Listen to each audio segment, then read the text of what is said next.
Hello বন্ধুরা, সবাই কেমন আছেন? এটা আমার মেয়ে সাইকেলিং চালাচ্ছে।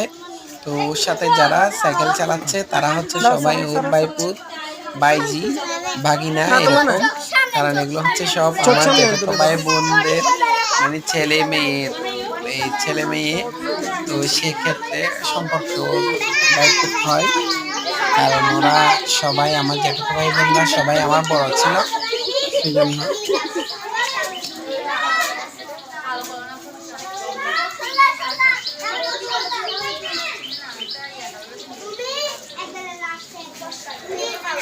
এখানে একটু যাও ওদিকে।